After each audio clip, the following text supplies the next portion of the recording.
I'm Sarah, 32. My mother rolled her eyes the second I walked into that courtroom. Not a subtle eye roll either. The kind that screams, "Here we go," like I'm the inconvenience in her perfectly crafted victim narrative. But then Judge Patterson froze. His eyes went from the paperwork to my face. And I watched recognition hit him like a freight train. "Wait," he said slowly, setting down his pen. "These allegations are against you?" My parents had no idea who I really was. And honestly, that was the best part. Where are you watching from today? Drop your location in the comments below and hit that like and subscribe button if you've ever felt invisible to your own family. You'll definitely want to stick around for what happened next. So, let me back up 3 months. My grandfather died. Judge Robert Mitchell, 40 years on the Supreme Court bench. The man who actually raised me while my parents were off living their best lives pretending I didn't exist. His funeral was massive.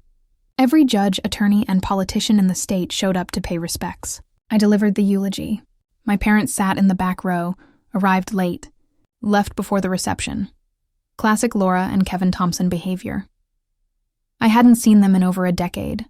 Not since my 18th birthday when my grandmother died. And they showed up for exactly 90 minutes before disappearing again. After Grandma Rose passed, it was just Grandpa and me. He was 73 then, still sharp, still working, still making sure I had every opportunity he could provide. Here's the thing about my parents. My mother got pregnant at 18, decided motherhood cramped her style. My father was a promising hockey player with big dreams. A baby didn't fit the aesthetic, so they did what selfish people do. Dropped me at my grandparents' house when I was 3 months old, and basically vanished. Oh, they visited twice a year if the stars aligned. Christmas and maybe my birthday.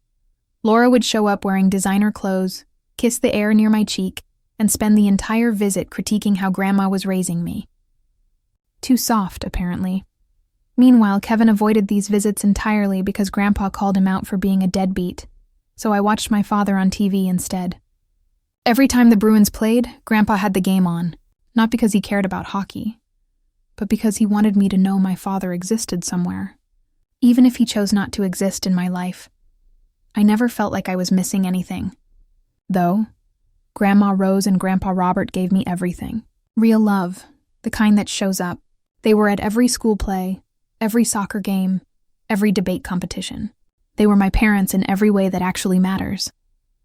When Grandma died, suddenly from a stroke, I thought my world had ended. I was 18, about to start college, and the woman who raised me was just gone. Grandpa carried both of us through that grief. And somewhere in that darkness, he started really talking to me about his work, about justice, about using power responsibly. That's when I decided to follow in his footsteps. I graduated top of my class from law school. Grandpa was there, beaming. My parents sent a card. Grandpa used his considerable influence to help me land a prosecutor position. I worked my way up fast. Turned out I was really good at it. By 30, I was handling high-profile cases, complex financial crimes, corruption, things that made headlines. My parents had no idea.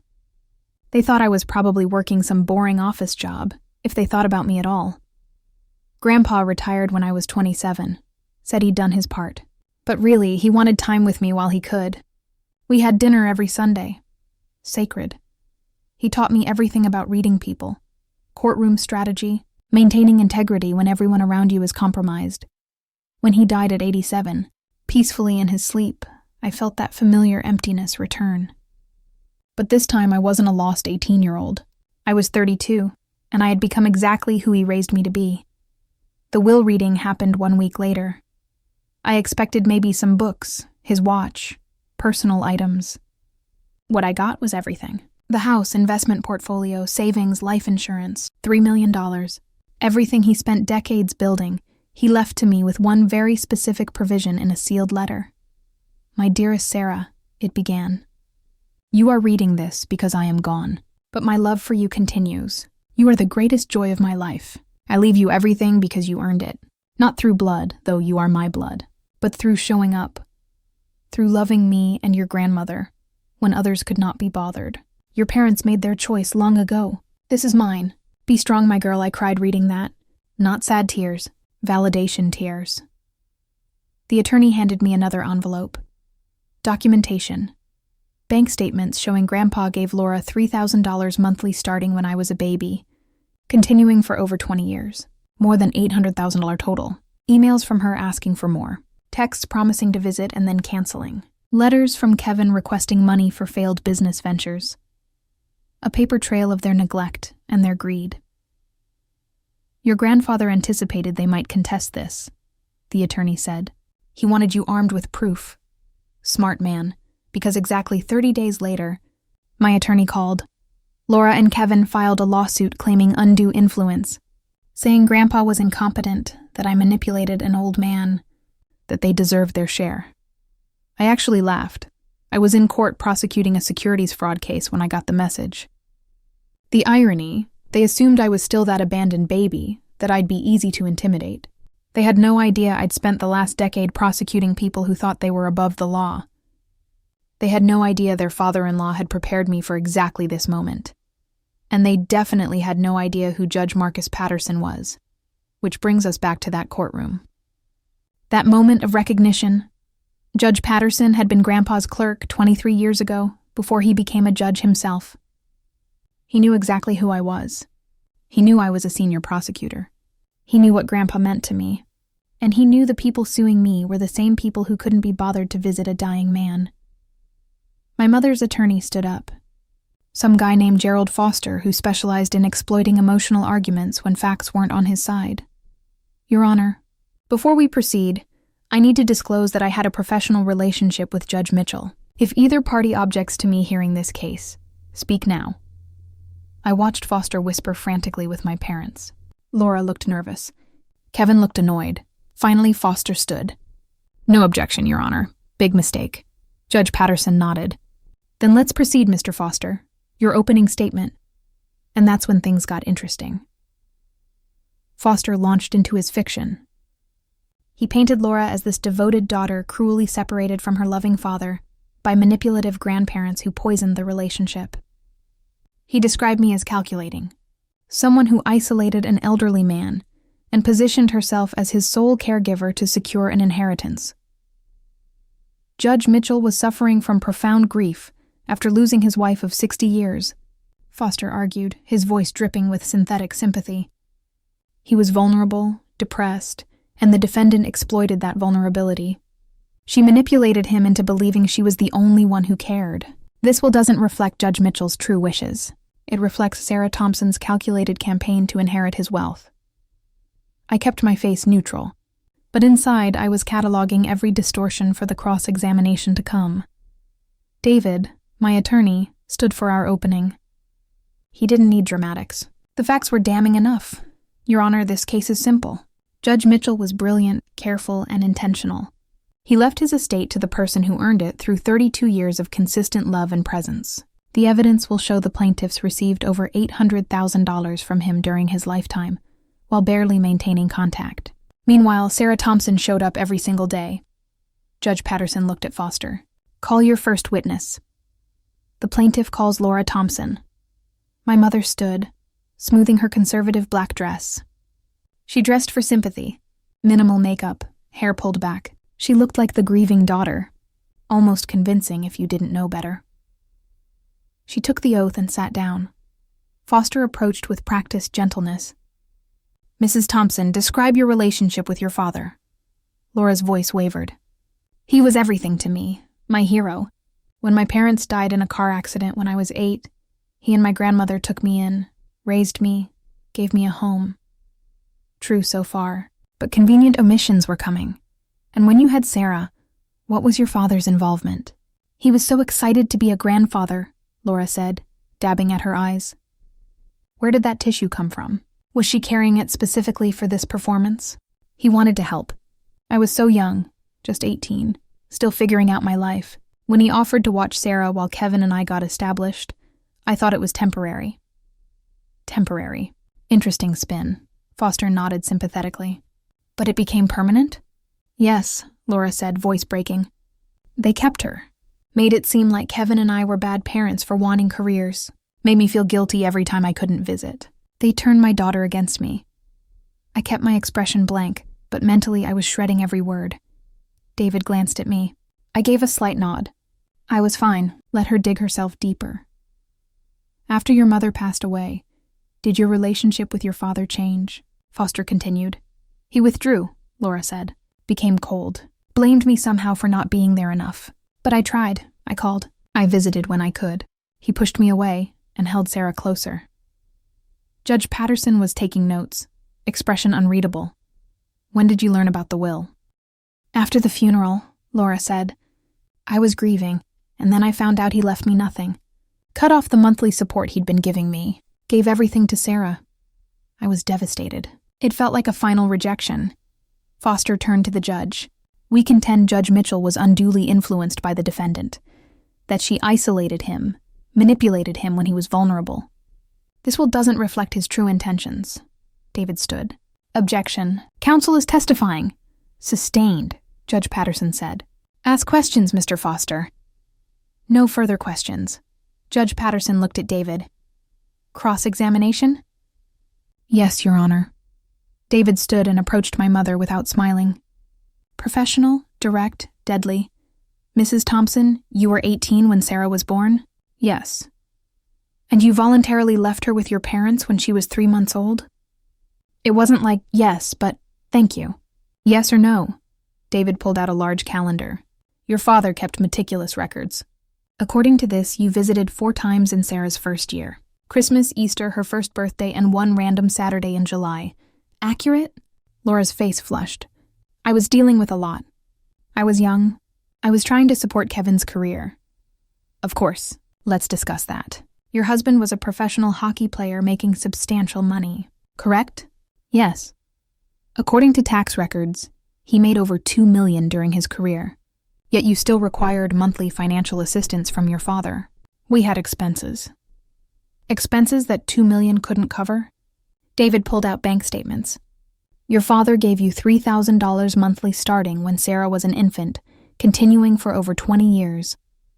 That's over $800,000, Mrs. Thompson. What was that money used for? Foster stood. Objection. Relevance. The plaintiffs claim they deserve a share of the estate. I'm establishing what they already received, David argued. Overruled. Answer the question. Laura shifted uncomfortably. Living expenses. Rent, food, normal things. Did you work during this time? Occasionally. Retail jobs. And your husband? He tried several businesses after hockey ended. Tried, David repeated. A sports bar that lasted 11 months. A coaching company with 0 clients. A memorabilia shop that filed bankruptcy within 2 years. Each time one failed, your father gave additional money beyond the monthly allowance. Correct? He wanted to help, Laura said weakly. He wanted to help you become independent, David corrected.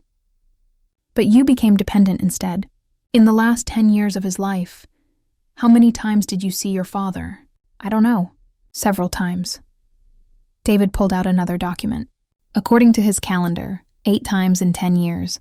Less than once a year. And you called this devoted daughter behavior? I was busy. I had my own life, Laura protested. Your own life, David echoed. Did that include calling him on his birthday? Silence. I'll take that as no. Father's Day? Christmas cards? Gifts? Sometimes, Laura whispered. Sometimes, Mrs. Thompson. When was the last time you saw your father before he died? Long silence. I don't remember exactly. It was his 84th birthday. 3 years before his death. You came for 90 minutes, left before cake. Didn't see him again until the funeral. Correct? I think so. Yes. David let that sink in. One final question. You testified your father pushed you away after your mother died. But isn't it true you stopped coming around when he stopped giving extra money beyond the monthly allowance? When he retired and told you monthly payments would continue but extra funds would stop, you visited exactly 0 times in the following 3 years. True or false? He was angry with me.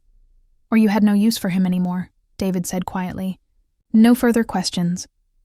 The courtroom was silent. Have you ever experienced someone who took advantage of family generosity without giving anything back? How did you handle it? Drop your thoughts in the comments below. Kevin took the stand next, and somehow managed to look even less invested than usual. He fidgeted in his suit like a kid forced to attend church. Foster started with softballs. Mr. Thompson, Describe your relationship with Judge Mitchell. We got along fine, Kevin said. Translation. They tolerated each other for approximately 90 seconds at a time. Didn't see each other much because of hockey. Lots of travel. But I respected him.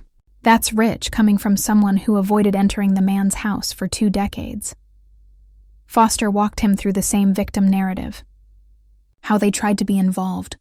How Grandpa made it difficult. How they felt pushed out. Kevin was less convincing than Laura. He kept glancing at the clock like he had somewhere better to be. David's cross-examination was surgical. Mr. Thompson, you said you wanted to be involved in Sarah's life. Yes. How many of her school events did you attend? Kevin blinked. I don't know, several. Can you name one? Silence. Kevin looked at Foster, who couldn't help him. I was traveling a lot. Your hockey career ended when Sarah was 8. After that, you lived 2 hours away. How often did you see her? We had visits. How many? David pressed. I'm asking for a number. I don't remember exactly. Would it surprise you that according to Sarah's recollection, you came inside Judge Mitchell's house fewer than 5 times in 24 years? That you mostly stayed in the car? Kevin's jaw tightened. That house was tense. Judge Mitchell didn't like me. Why didn't he like you? I don't know. He was judgmental. Or perhaps, David said, pulling out more documents, he judged you for abandoning your daughter and then asking him for money when your businesses failed. Let's discuss those failures. 3 ventures, 3 bankruptcies. Each time you asked Judge Mitchell for financial help, correct? He offered, after you asked, David interrupted. And he gave you money despite barely tolerating you. Why? Because he loved his daughter and wanted to help her, even when she married someone he didn't respect, even when that person never showed up for his granddaughter. And now you're claiming you deserve more? Kevin's face reddened. We're family. We deserve something. Family, David said slowly. When Sarah graduated high school, did you attend? I think so. You think so? David projected a photograph on the screen. This is from her graduation. There's Judge Mitchell, front row. There's her grandmother. Where are you, Mr. Thompson? I might have had something. You didn't come. You missed her college graduation, her law school graduation, every significant moment. And now you want half of the estate earned by the man who actually showed up? Foster stood. Objection, argumentative. Sustained, Judge Patterson said. Move on, David nodded. No further questions. Over the next 2 days, David systematically destroyed their case. He called Judge Andrew Stevens, who'd served on the Supreme Court with Grandpa. Judge Stevens, you worked with Judge Mitchell for over 20 years. Did you observe any decline in his mental faculties? Absolutely not, Judge Stevens said firmly. Robert was sharp until the end. We had lunch regularly, discussed complex legal theories, debated current cases. His mind was as clear at 87 as at 60. Did he discuss his estate plans? Yes. He told me he was leaving everything to Sarah. Said she earned it through years of devotion. He was very clear. No confusion, no coercion. Just a father making sure the person who actually cared for him was taken care of. David called 3 more witnesses, all close friends. All testified to Grandpa's mental sharpness. All confirmed he discussed his will openly and was completely intentional. Then David called the attorney who drafted Grandpa's will. Elizabeth Wong had been his estate attorney for 30 years. Ms. Wong, walk us through creating Judge Mitchell's final will. He contacted me 2 years before his death. Wanted to update everything. We met multiple times. He was very specific. Wanted Sarah to inherit everything. Wanted Laura's monthly allowance ended. He anticipated this might be contested, so he included language affirming his sound mind and clear intentions. Did he seem confused or coerced? Not at all. He was methodical. Brought documentation to support his decisions. Wanted no ambiguities. What kind of documentation? Records of financial support he'd given Laura over the years. Calendars showing visit frequency. He wanted to ensure if this went to court, the truth would be clear. Foster had nothing on cross. Elizabeth Wong was unshakable. Then it was my turn. David started gently. Sarah, tell the court about your childhood. I took a breath. I was born when my mother was 18. She and my father decided they weren't ready for parenthood. When I was 3 months old, they brought me to my grandparents. What was supposed to be temporary became permanent. They left and rarely returned. How often did they visit? When I was young, maybe 3 or 4 times yearly. As I got older, less. By my teens, twice a year if lucky. Christmas, and sometimes my birthday. My father, even less. How did that affect you? I learned early I couldn't count on them. But I had my grandparents. They showed up to everything. School plays, soccer games, debate tournaments. They helped with homework, taught me to cook, took me to museums. They were my parents in every way that mattered. David walked me through my entire childhood. Every missed event, every broken promise, every unanswered call. When your grandmother died, what happened? I took a semester off college to be with my grandfather. He was devastated. 60 years of marriage. I couldn't leave him alone. Did your mother help? She came to the funeral, left immediately after. Didn't help with arrangements. Didn't check on him afterward. I moved home for 6 months to make sure he was okay. And after? We grew closer. I called every day, visited every Sunday for dinner. When he retired, we spent even more time together. He mentored me in my career, taught me everything about the law. He was my grandfather and my best friend. My voice caught slightly. I cleared my throat. When did you learn about the will? At the reading, a week after he died. I was shocked. I expected personal items, had no idea he'd accumulated that much. Certainly didn't know he planned to leave it all to me. Did you ever discuss the will with him? Never. He never told me his plans. I think he wanted me to love him without ulterior motive, which I did. What would you say to the accusation you manipulated him? I looked directly at my mother. I spent 3 decades showing up. I didn't manipulate him. I loved him. There's a difference. Foster's cross-examination tried everything. Suggested I poisoned Grandpa against Laura. Suggested I kept Laura away deliberately. Suggested I convinced Grandpa to cut her off. I shut down every attempt with calm, factual responses. Isn't it true you benefited financially from your relationship with him? Foster tried. In what way? He paid for your education, living expenses, everything. Yes, because I was his granddaughter and he wanted to. Just like he gave my mother over $800,000 over 20-plus years. The difference? I was actually present in his life. I didn't just take his money. I gave him my time, my love, my company. What did she give him? Objection! Foster shouted. Argumentative! Sustained, Judge Patterson said. But the point was made. Judge Patterson studied everything carefully. I've seen enough, he finally said. We'll recess until tomorrow for closing arguments and ruling. The next morning, closing arguments were brief. Foster repeated his emotional appeals. David presented the facts. Then Judge Patterson spoke. I have reviewed all evidence and testimony carefully. This is a difficult case because it involves family relationships, which are complicated and often painful. However, my role is not to judge the quality of these relationships. My role is to determine whether Judge Mitchell's will should stand as written. He looked directly at my parents. The plaintiffs argue that Judge Mitchell was unduly influenced and mentally incompetent. The evidence does not support either claim. Multiple witnesses testified to his mental clarity. His medical records show no cognitive decline. His attorney confirmed he was methodical and intentional in his estate planning. Laura was crying again. Kevin looked angry now, finally paying attention. Judge Patterson continued. What the evidence does show is a pattern of absence by the plaintiffs and presence by the defendant, a pattern of financial taking by the plaintiffs and financial responsibility by the defendant, a pattern of broken promises by the plaintiffs and kept commitments by the defendant. Judge Mitchell didn't need to be manipulated into seeing this pattern. He lived it for 32 years. My chest tightened. This was it. The court finds that Judge Mitchell's will reflects his true intentions, that he had testamentary capacity, that there was no undue influence.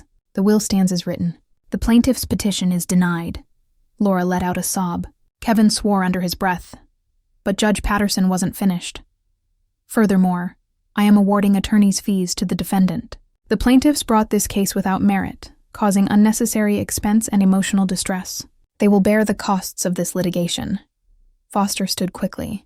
Your Honor, we respectfully request. My ruling stands, Counselor.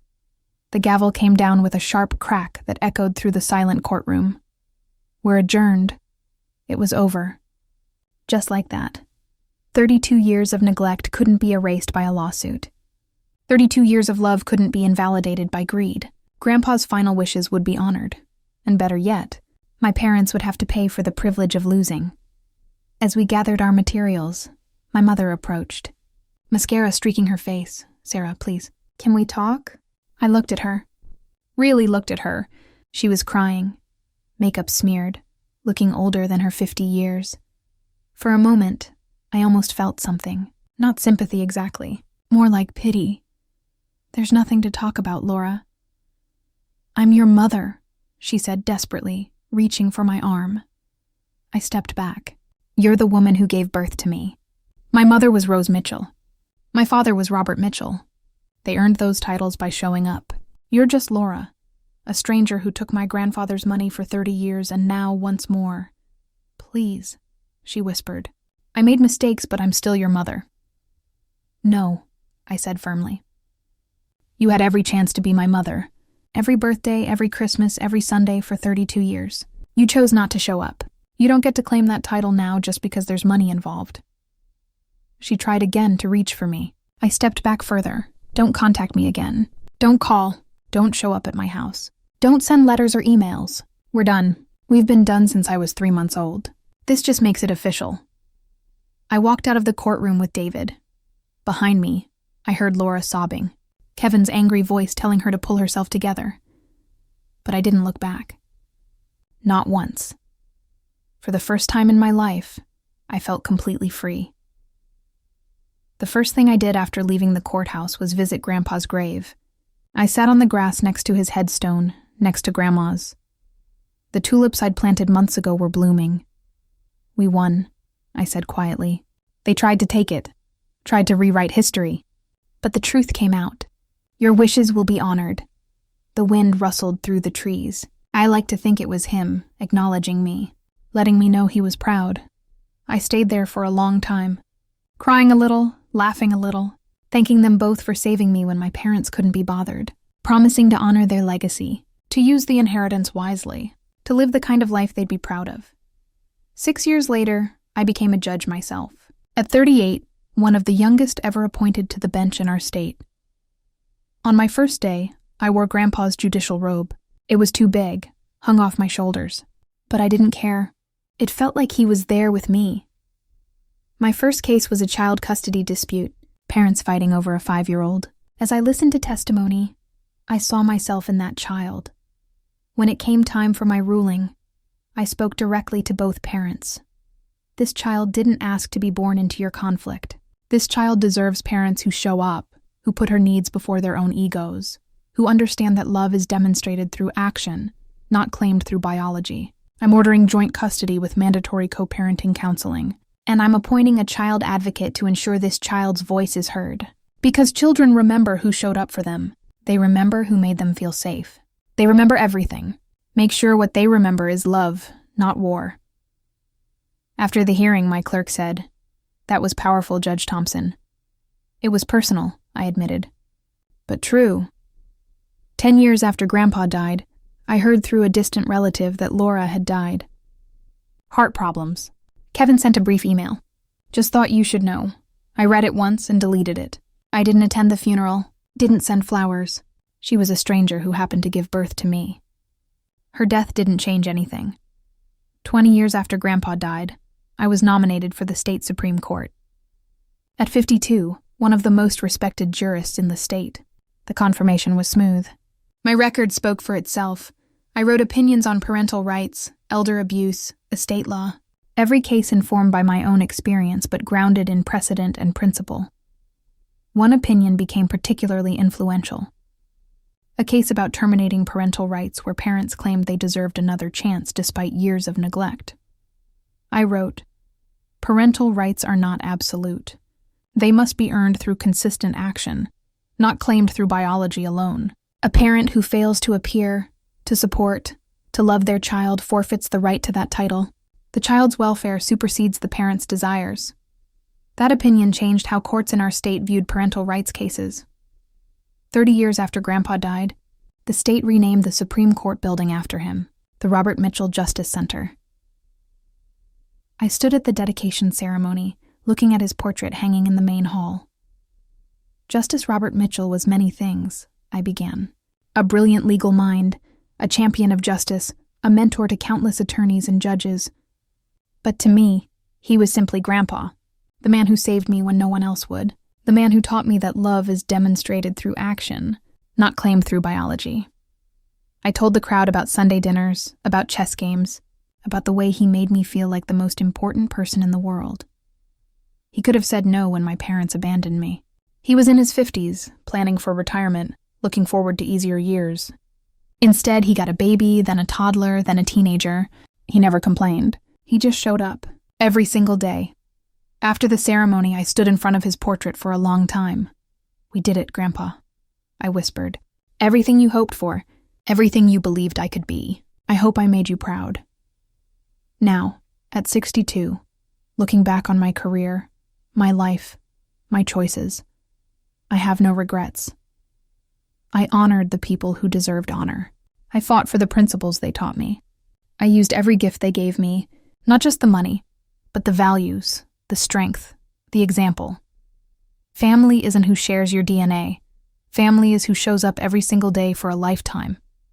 My grandparents did that for me, and in honoring them, in living by their principles, in continuing their work, I keep them alive. That's not a sad ending. That's the best ending possible. That's justice. That's love. That's truth.